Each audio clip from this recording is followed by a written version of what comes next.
Söz депутат Иса Қазыбек Жарылқасынұлына беріледі. Рахмет, құрметті төраға. Ақжолдың сауалы премьер Смайыловқа. Биылғы қалың қар, қатты қыс мал шаруашылығына оңай болмай тұр. Бұл әсіресе қазақ ер қанаты деп бағалаған жылқы малына аса ауыр тиюде.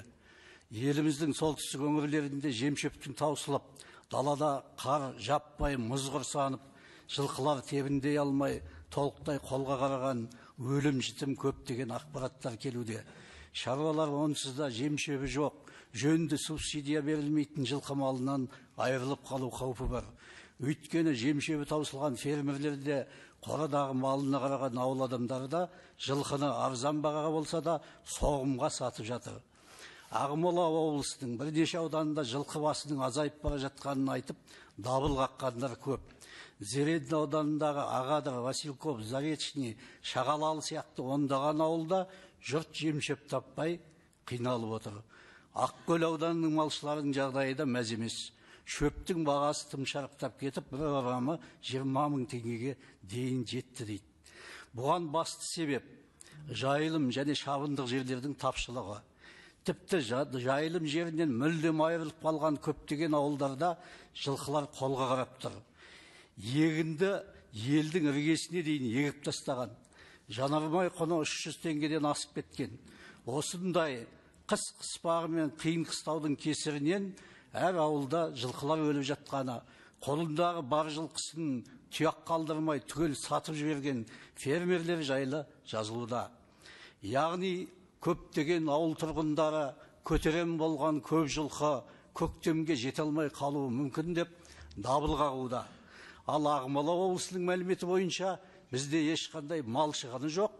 Бәрі тамаша дегенмен бізге жеткен хаттар мен Егемен, Қазақ үні, Айқын газетіндегі айқын ақпараттар басқаша сөйлейді. Ендеше төніп тұрған қауіптің алдын алу үшін үкімет шұғыл кешенді шаралар жасау керек. Бірінші, үкімет пен құзырлы министрліктер, ведомстволар, әкімдіктер қазаққа қадірі артық жылқы малын аман алып қалу үшін арнайы жол картасын жасау қажет. Екінші, бүгіндегі ең үлкен мәселенің бірі шаруалар бейнеттеліп өсірген жылқысын лайықты өз бағасына сата алмай қиналуда. Сондықтан жылқы етін мемлекеттік сатып алу тізіміне міндетті түрде енгізу қажет. Тағамын таңдап ішетін, хан сұлтандар мен батырлардың сүйікті асы болған, жеңіл қорытылуы мен денсаулыққа пайдасы ғылыми дәлелденген текті жануар жылқы еті тауық пен шошқа етінен кем болғаны ма? Үкімет жылқыға субсидия беру мәселесін қайта қарауы тиіс. Бізде мал шаруашылығында құс тұқымдарына да тіпті шошқаға да субсидия бар. Ал 4 түліктің төресі жылқыға мардымды субсидия жоқ. 2023 жылы жылқыға бар болғаны 52,9 миллион теңге бөлінсе, ал шошқаға 2,1 миллиард теңге бөлінген. Яғни шошқаға бөлінген қаржы жылқыдан 40 есе көп. Еліміздің басым бөлігі жемейтін шошқа еті деген мұншалықты ерекше қамқорлықтың сыры неде? Биыл мал шаруашылығы үкіметтен мүйіз сұраймын деп құлағынан айырылатын түрі бар.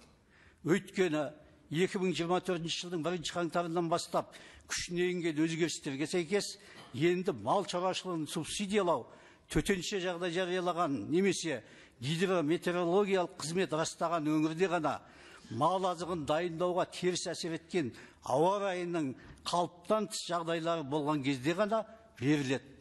Сонда қалай шаруалар субсидия алу үшін ауа райы қашан бұзылады деп аспанға қарап отыру керек пе, премьер Смайылов мырза?